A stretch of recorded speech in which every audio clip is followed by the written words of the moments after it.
अब हम पढ़ने वाले हैं shell and its classification.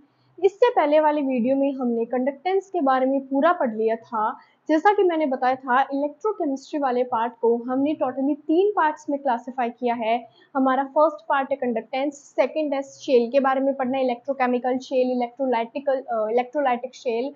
But mainly हमें एकदम डिटेल में इलेक्ट्रोकेमिकल शेल पढ़ना है। और उसके बाद हमारा आएगा बैटरी या कोरोजन वाला टॉपिक, ठीक है। उसमें बैटरीज के बारे में भी पढ़ना है, different different type of batteries, shells के बारे में पढ़ोगे। शेल डिफरेंट टाइप ऑफ वाले शेल पढ़ने हैं उसमें, एंड कुछ कोरोजन्स, रस्टिंग वगैरह ये सब प्रोसेस पढ़ना है। तो आज वाली वीडियो में हम डिस्कस करेंगे cell and its classification. Cell होता क्या है, देखो पहले तो शेल को दो तरीके में क्लासिफाई किया गया है, पहला और दूसरा पार्ट। पहला है हमारा इलेक्ट्रो केमिकल शेल, दूसरा है हमारा इलेक्ट्रोलाइटिक शेल, ठीक है। इलेक्ट्रोकेमिकल का मतलब होता है कि ये एक ऐसा शेल है जो केमिकल एनर्जी को इलेक्ट्रिकल एनर्जी में कन्वर्ट कर देगा, जो केमिकल एनर्जी को इलेक्ट्रिकल एनर्जी में कन्वर्ट कर देगा। चलो लिखते हैं, chemical energy to electrical energy, ठीक है।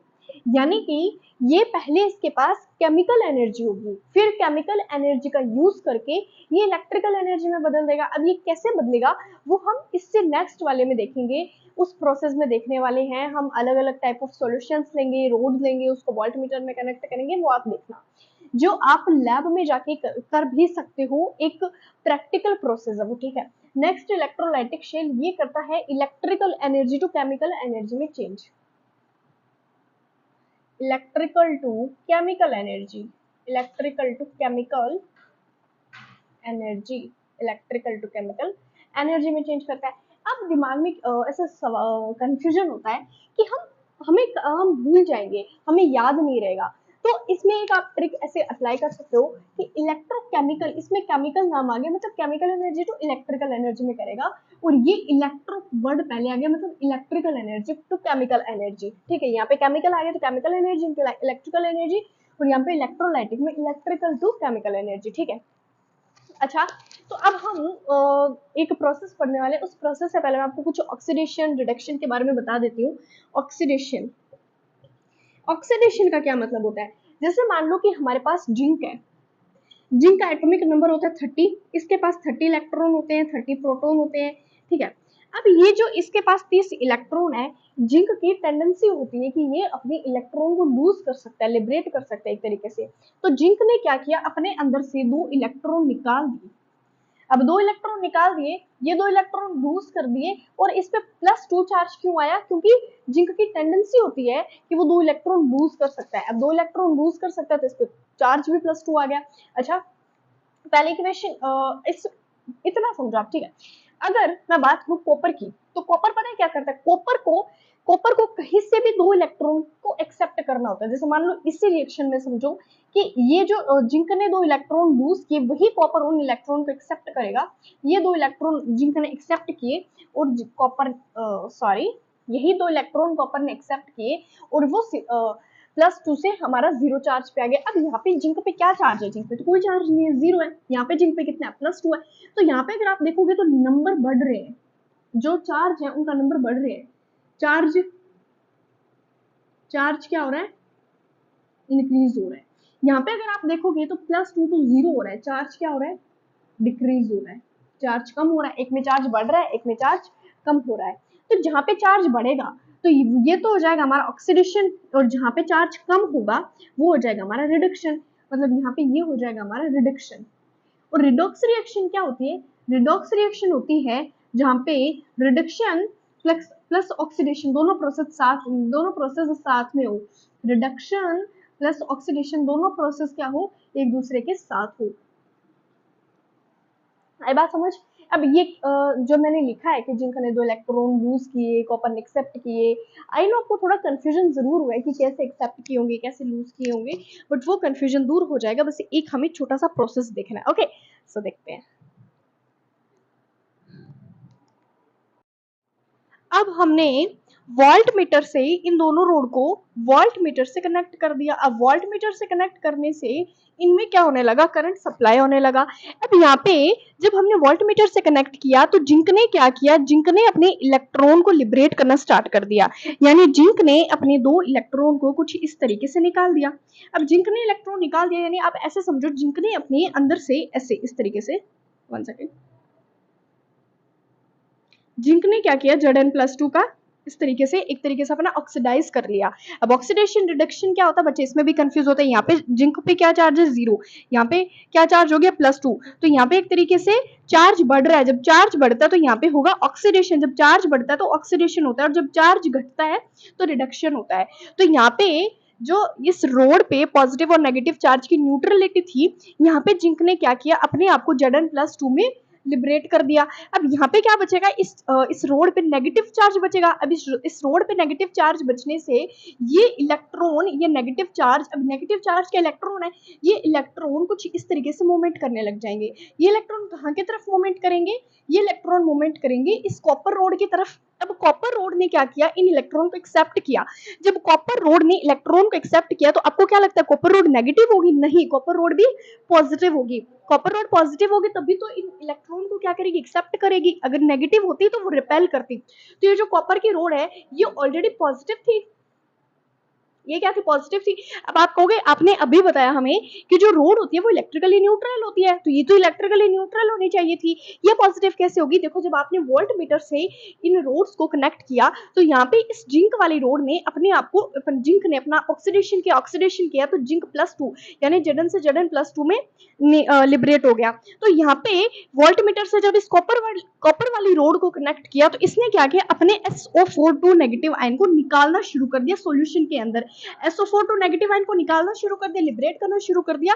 तो इस रोड पे कौन सा चार्ज बचा, रोड पे बचा पॉजिटिव, और यहाँ से आया नेगेटिव, यानी यहाँ से इलेक्ट्रॉन आए और जिंक की रोड ने एक्सेप्ट किए। अब आप यहाँ पे क्या रिएक्शन लिखोगे, Cu+2 था, 2 इलेक्ट्रॉन आए। अब आप कहोगे कि इलेक्ट्रॉन 2 ही है, मतलब आप रिएक्शन के अकॉर्डिंग तो हमें यही समझ आ रहा है, इलेक्ट्रॉन 2 नहीं आए, लेकिन जो कॉपर है वो एक साथ 2 इलेक्ट्रॉन को एक्सेप्ट कर सकता है। कॉपर की यही कैपेबिलिटी, यही एक तरीके से कैपेसिटी होती है कि वो 2 इलेक्ट्रॉन को ही एक्सेप्ट कर सकता है। तो यहाँ पे बहुत सारे कॉपर होंगे, बहुत सारे इलेक्ट्रॉन होंगे, तो कॉपर ने क्या किया, कॉपर पे पॉजिटिव चार्ज था, वो पॉजिटिव थी, और कॉपर पे इतना चार्ज होता है, 2 इलेक्ट्रॉन आए, उसने एक्सेप्ट किया और Cu बन गया। अच्छा, अब यहाँ पे चार्ज कुछ नहीं है, 0 है। अब देखो मैं आपको रिडक्शन समझाती हूँ, यहाँ पे +2 से 0 की तरफ जा रहा है, यानी यहाँ पे क्या हो रहा है, एक तरीके से रिडक्शन हो रहा है बॉस, क्या हो रहा है, रिडक्शन हो रहा है। अब देखो यहाँ पे हमने एक कुछ U टाइप का ऐसा लगा रखा है। अब ये U टाइप का क्या है, ये इसको हम बोलते हैं सॉल्ट ब्रिज, इसका नाम होता है सॉल्ट ब्रिज। नाम तो आपने सुना ही होगा। सॉल्ट ब्रिज का क्या काम करता है, हमने नाम तो सुना है लेकिन हमें समझ में नहीं आता ये सॉल्ट ब्रिज काम क्या करता है। सॉल्ट ब्रिज क्या करता है, इलेक्ट्रिकल न्यूट्रलिटी को मेंटेन रखता है, इलेक्ट्रिकल न्यूट्रलिटी मेंटेन। और ये किससे मिलके बना होता है, ये इनर्ट सब्सटेंस से मिलके बना होता है। इनर्ट वो होते हैं जो किसी से रिएक्ट नहीं करते, जो किसी से रिएक्ट नहीं करते। अब देखो फॉर एग्जाम्पल KCl, KNO3, इन सबसे, और अगर अगर जेल से। अब ये अगर अगर जेल क्या होता है, अगर अगर जेल क्या होता है, ये इनर्ट होता है। अगर अगर जेल ये होता है हमारा इनर्ट, ठीक है, मतलब ये किसी से रिएक्ट नहीं करेगा। अब हम जो सॉल्ट ब्रिज है ये इनर्ट टाइप ऑफ सब्सटेंस से क्यों मिलके बना होता है, ये कोई और भी सब्सटेंस से मिलके बना हो सकता है। इनर्ट से क्यों होता है, इनर्ट से इसलिए होता है क्योंकि जो सॉल्ट ब्रिज होता है वो इलेक्ट्रिकल न्यूट्रलिटी को मेंटेन रखता है। अगर मान लो वो किसी और से रिएक्शन कर लेगा तो या तो इलेक्ट्रॉन को एक्सेप्ट कर लेगा, ये इलेक्ट्रॉन को डोनेट कर देगा, मतलब यहाँ पे न्यूट्रलिटी खराब हो जाएगी। लेकिन जो सॉल्ट ब्रिज का मेन काम ही इलेक्ट्रिकल न्यूट्रलिटी को बनाए रखना है, इसीलिए वो इनर्ट टाइप ऑफ सब्सटेंस से मिलके बना होता है जो किसी के साथ रिएक्ट नहीं करते। क्लास 11 में पढ़ के आए हो ना, group number 18, inert gases, inert types of substances, ठीक है। अच्छा, अब हमारे दिमाग में ना एक कंफ्यूजन है, हम बहुत पढ़ते हैं कि सॉल्ट ब्रिज इलेक्ट्रिकल न्यूट्रलिटी को मेंटेन करता है, लेकिन कैसे करता है हमें समझ नहीं आ रहा। मतलब हम बच्चे ना इस पॉइंट को समझ नहीं पाते कि इलेक्ट्रिकल न्यूट्रलिटी कैसे मेंटेन करता है। आप समझो मेरी बात, जैसे मान लो कि यहाँ से यहाँ की तरफ इलेक्ट्रॉन का मूवमेंट हुआ, इलेक्ट्रॉन का यहाँ से यहाँ की तरफ मूवमेंट हुआ, तो यहाँ पे अगर इलेक्ट्रॉन का चार्ज बढ़ जाएगा, यहाँ पे जब इलेक्ट्रॉन का चार्ज बढ़ जाएगा तो वापस Cu से Zn की तरफ इलेक्ट्रॉन का इस तरफ वापस मूवमेंट करवा देगा, वो करवाता है सॉल्ट ब्रिज। इसीलिए कहते हैं कि इलेक्ट्रिकल न्यूट्रलिटी को मेंटेन रखता है। अच्छा, अब ये जो जिंक होता है यहाँ पे ऑक्सीडेशन होता है, यहाँ पे क्या होता है, ऑक्सीडेशन, वहां पे कैथोड पे रिडक्शन होता है, जहां पे ऑक्सीडेशन होता है उसको हम एनोड बोलते हैं, एनोड, और जहां पे रिडक्शन होगा उसको हम बोलेंगे कैथोड। इसके लिए आप एक ट्रिक याद रख लो, इसके लिए आप एक ट्रिक याद रख लो, लॉन। लॉन कैसे, लॉन यानी लेफ्ट साइड, ये देखो राइट साइड और ये लेफ्ट साइड हो रहा है, ओ मतलब ऑक्सीडेशन लेफ्ट साइड क्या हो रहा है, ऑक्सीडेशन हो रहा है, हम खुद देख रहे हैं जिंक अपना ऑक्सीडेशन कर रहा है। ए मतलब एनोड, एनोड साइड पे, और एन मतलब नेगेटिव, नेगेटिव का क्या मतलब हुआ, नेगेटिव का ये मतलब हुआ यानी यहां से यहां की तरफ, यानी जिंक से कॉपर की तरफ इलेक्ट्रॉन का सप्लाईमेंट, इलेक्ट्रॉन ट्रांसफर हो रहा है, सप्लाई नहीं इलेक्ट्रॉन ट्रांसफर हो रहा है। अच्छा ठीक है, अब इलेक्ट्रॉन का यहाँ की तरफ हो रहा है, इलेक्ट्रॉन का ट्रांसफर हो रहा है, electron transfer zinc to copper, ठीक है, इतना समझ आया। अगर हम करंट की बात करें तो करंट उल्टा होता है, करंट यहाँ पे कॉपर टू जिंक होगा, ये बात दिमाग में घुसा के रखना कि इलेक्ट्रॉन की जो मूवमेंट होती है वो हमेशा करंट के अपोजिट डायरेक्शन में होती है, ठीक है। अगर electron zinc to copper movement कर रहे हैं तो करंट की डायरेक्शन कॉपर टू जिंक होगी। सो ये था हमारा सेटअप। अब आप कहोगे कि ये हम क्या प्रैक्टिकली कर सकते, ऑफ कोर्स कर सकते हैं, आप ऑफ कोर्स कर सकते हो। आप क्या करो, दो बीकर ले लो, दो बीकर में एक में जिंक सल्फेट रख लो, एक में कॉपर सल्फेट रख लो। अब कॉपर सल्फेट जिंक सल्फेट रखने के बाद जिंक वाले में जिंक की रोड, कॉपर वाले में कॉपर की रोड, एक मिनट में देख लेते, वीडियो चालू है, हाँ। तो इनमें अपनी अपनी रोड डाल दो, सॉल्ट ब्रिज डाल दो, सॉल्ट ब्रिज ये अगर अगर जेल जैसा ऐसा यू टाइप का सब्सटेंस होता है कुछ, और इनको वोल्टमीटर से कनेक्ट करो, फिर आपको ये सारी रिएक्शंस देखने को भी मिलेगी, ठीक है। सो एज स्टॉप आपको ये चीजें समझ में आई होगी। अब हम इसके बेसिस पे कुछ क्वेश्चन सॉल्व करते हैं, आइए। अब मैंने कुछ 2 से 3 क्वेश्चंस लिखे हैं। देखो क्वेश्चन क्या कहता है, पहला है हमारा इन अ डैनियल शेल। मैंने इसमें ऑप्शंस नहीं दिए, हालांकि आपको ऐसे क्वेश्चंस एमसीक्यूज में पूछे जाएंगे। इसमें पूछे कि जो डैनियल शेल होता है उसके अंदर क्या होता है, तो डैनियल शेल में हम पढ़ के आए हैं आंसर। इसमें क्या होगा answer, chemical energy is converted into electrical energy during the redox reaction। जो अभी हमने सेल रिएक्शन देखी है उसमें क्या हो रहा था, हमने केमिकल से तो लिए थे, इलेक्ट्रोलाइटिक सॉल्यूशन लिया था, for example CuSO4 ZnSO4 road वगैरह ली थी, हमने केमिकल लिए थे। फिर हमने जब उसको वोल्टमीटर में कनेक्ट किया तो chemical energy into electrical energy में बदल गया। कैसे बदल गया, इलेक्ट्रॉन का मूवमेंट होना, करंट का पास होना, तो ये सब चीज़ें क्या है, एक तरीके से इलेक्ट्रिकल एनर्जी। इसमें क्या लिखोगे, केमिकल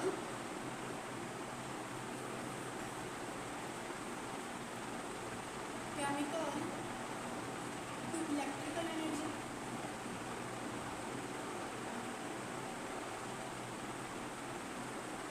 दूसरा है if a salt bridge is not used between two half cells voltage. इसमें पूछा है कि अगर आप सॉल्ट ब्रिज यूज नहीं करोगे, जो आपने दो हाफ शेल्स ली थी, मतलब जो आपने रोड्स लिए थे उनमें अगर आप हाफ सॉल्ट ब्रिज यूज़ नहीं करते तो क्या हो जाएगा, वोल्टेज में क्या होगा, वोल्टेज इसमें ये हो जाएगा, आंसर नंबर 2 आप यहाँ पे लिखो, answer number 2 drops to zero, drops to zero. क्या आपकी वोल्टेज है वो जीरो हो जाएगी। कैसे, ये कैसा पॉसिबल है, जब इलेक्ट्रिकल न्यूट्रलिटी नहीं रहेगी तो आपका वोल्टेज है, आपका करंट एक तरीके से वो तो जीरो हो जाएगा ना। इसीलिए हम इलेक्ट्रिकल न्यूट्रलिटी, वोल्टेज सही रहे, करंट अच्छे से पास हो, इलेक्ट्रॉन के अच्छे से मूवमेंट हो, हम सॉल्ट ब्रिज का यूज़ करते हैं। फिर मैंने क्वेश्चन लिखा है कि मैंने रिएक्शन लिखी है। अब इस रिएक्शन को, जैसे कि आप सुनो मेरी बात, एनोड एट कैथोड, आपने क्या लिखा था, एट एनोड में हमने ये लिखा था कि Zn हमारा कन्वर्ट हो रहा है Zn+2 इनटू इलेक्ट्रॉन में, और एट कैथोड में देखा था कि कैथोड 2 इलेक्ट्रॉन को एक्सेप्ट कर रहा है और हमारा कॉपर हमारा 2 इलेक्ट्रॉन एक्सेप्ट कर रहा है और Cu बना रहा है। यहाँ पे हो रही थी ऑक्सीडेशन, यहाँ पे हो रही थी रिडक्शन, आप देख के आए ये चीज़।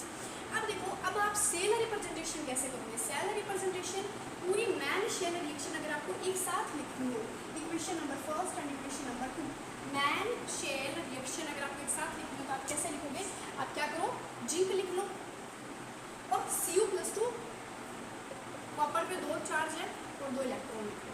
अब हम ऐसा क्यों कर रहे हैं, मतलब आप एक बार लेफ्ट साइड का लिखो, ध्यान से सुनना, शेल रिप्रेजेंटेशन मैन सेल रिएक्शन आपके बोर्ड एग्जाम में क्वेश्चन पूछा जाएगा 100%। आप लेफ्ट साइड एक जगह लिखो, एक साइड लिखो, राइट साइड एक साइड लिखो, साइड का लेफ्ट साइड में, राइट साइड में, ये लेफ्ट है लिख दिया, ये राइट है लिख दो इसको। राइट में क्या है, जिंक +2 2 इलेक्ट्रॉन,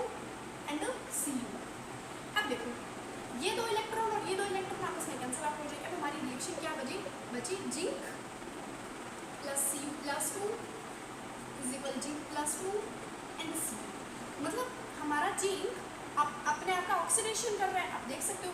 कॉपर अपने आप का रिडक्शन कर रहा है, ये हो रहा है ऑक्सीडेशन, ये हो रहा है रिडक्शन। आपने रिएक्शन देखे इस तरीके से मैन शेल रिएक्शन को रिप्रेजेंट करना है, तब मैंने ये क्वेश्चन लिखा। अब आप इस क्वेश्चन को कैसे करोगे, Fe है, उसने क्या किया, Fe+2 उसने अपना ऑक्सीडेशन किया है, तो Fe ने अपना ऑक्सीडेशन कैसे किया, 2 इलेक्ट्रॉन को लिबरेट किया, अपना ऑक्सीडेशन कर दिया। उसके बाद हमें Ag का दिया कि Ag ने इलेक्ट्रॉन को एक्सेप्ट किया और क्या बना लिया, Ag। अब यहाँ पे ऊपर 2 इलेक्ट्रॉन है, नीचे एक इलेक्ट्रॉन है, बैलेंस करने के लिए हम इस रिएक्शन को मल्टीप्लाई कर देंगे 2 से, यानी 2 Ag+ 2 इलेक्ट्रॉन को एक्सेप्ट किया और Ag बन गया, ठीक है। हाँ ठीक है। अब आप कैसे करोगे, अब देखो equation number first, equation number 2, इनको लेफ्ट साइड पे एक जगह लिख लो, Fe+2Ag plus 2 electron is equal, इस साइड को एक साइड लिखो, राइट साइड लिखो, Fe+2 2 इलेक्ट्रॉन एंड Ag। अब क्या करोगे, 2 इलेक्ट्रॉन से 2 इलेक्ट्रॉन कैंसिल आउट हो गए, मतलब आपको क्या समझ आ रहा है कि यहाँ पे जो आयरन है, फेरस है, उसने अपना ऑक्सीडेशन किया है, और यहाँ पे जो Ag है उसने अपना रिडक्शन किया, +2 से 0 की तरफ जा रहा है चार्ज, उसने अपना किया रिडक्शन। इसमें हमने शायद कुछ बैलेंसिंग में गड़बड़ कर दी है। अब देख लो रिएक्शन को, Ag+ इलेक्ट्रॉन Ag+2, ये जब इससे मल्टीप्लाई होगा 2Ag+, यहाँ पे 2Ag आएगा, 2Ag आएगा, फिर 2Ag, 2Ag हो जाएगा। ये Ag क्या एक तरीके से हमारा सिल्वर है, ठीक है।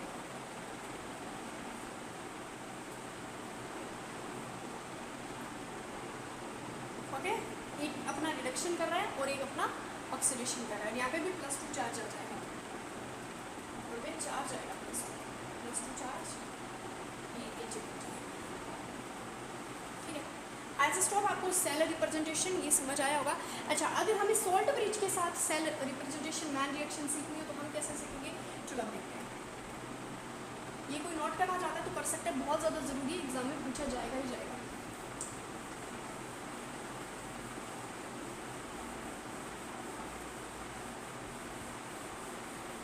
सेल रिप्रेजेंटेशन सीखनी है अब हमें सॉल्ट ब्रिज की हेल्प से।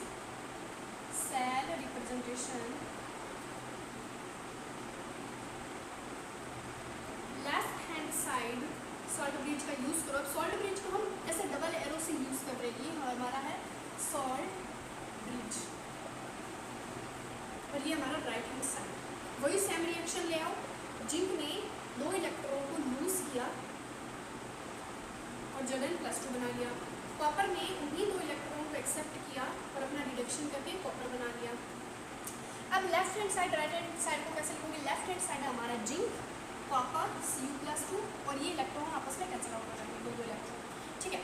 Zn Cu+2 आएगा, ठीक है। अब हमें क्या करना है, ऐसे डबल एरो लगाओ, सॉल्ट ब्रिज का यूज़ करो, कर लिया। उसके बाद Zn+2 एंड Cu, ये सॉल्ट ब्रिज का यूज कर लिया। ये हो गई हमारी anodic half cell reaction. Anodic half cell reaction, anodic half cell क्यों बोल रही हूँ, क्योंकि ये एनोड में हो रही है। ये हमारी होगी cathodic half cell reaction, half cell reaction, ठीक है, क्योंकि हमारी कैथोड पे हो रही है।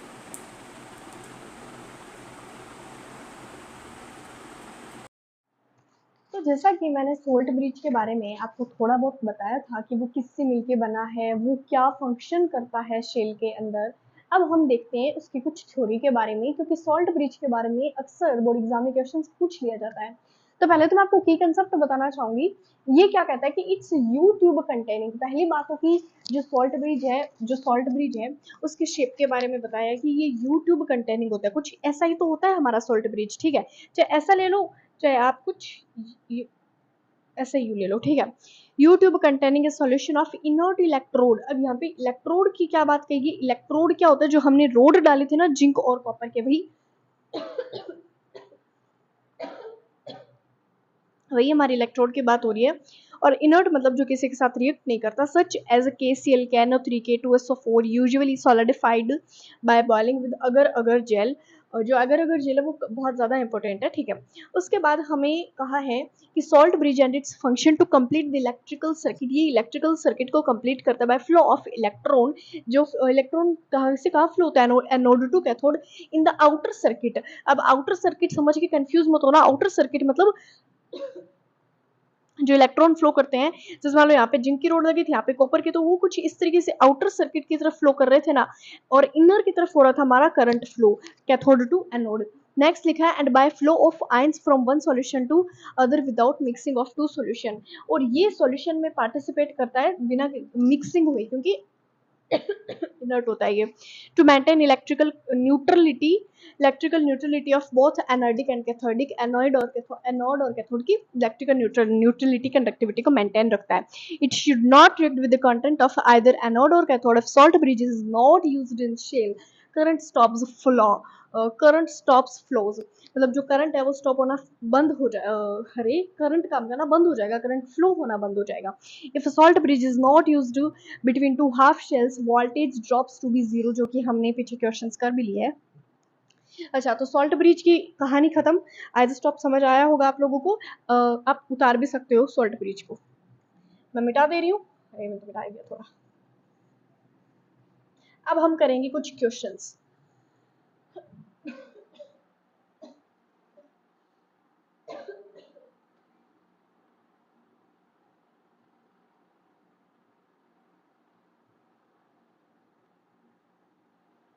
अच्छा जी, तो क्वेश्चन करते हैं। सेल रिप्रेजेंटेशन कहा है हमें जेड एन, थोड़ा सा इसे लिखते ऊपर,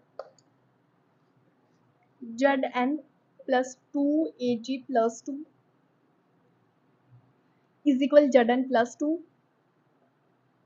zinc plus 2 AG।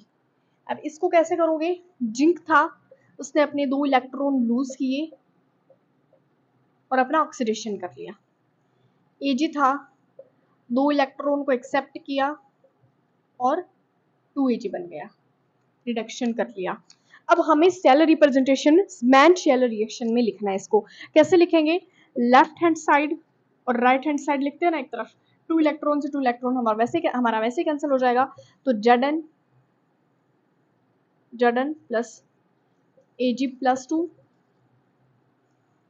Left side इतना ही हमारा left side, right hand side क्या लिखेंगे, जेड एन प्लस 2 और 2AG, अरे प्लस 2AG, खत्म कहानी। एज स्टॉप समझ आया होगा। सेल रिप्रेजेंटेशन के हमने काफी क्वेश्चंस कर लिए हैं, उम्मीद करूंगी कि अब आप लोगों को समझ आ गया होगा। अब ये वाला क्वेश्चन है, next question, Cu plus 2 salt bridge का यूज किया है, Hg mercury plus 2 and Hg।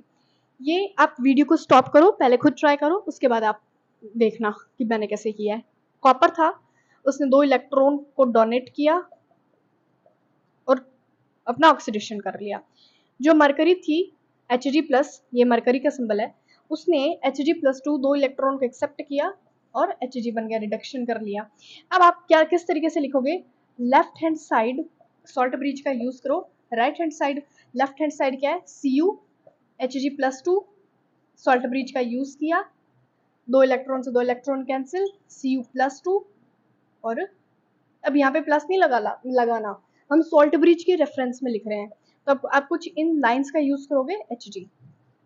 Option दिया नहीं है, वरना हम ऑप्शन के वे में लिख सकते थे। अब देखो हमारी ये रिएक्शन थी और हमने इसको इस फॉर्म में चेंज कर दिया। एमसीक्यूज में आते हैं वैसे ये रिएक्शंस मोस्टली। नेक्स्ट हमारा एमसीक्यूज क्वेश्चन है, which of the following reaction is possible at anode.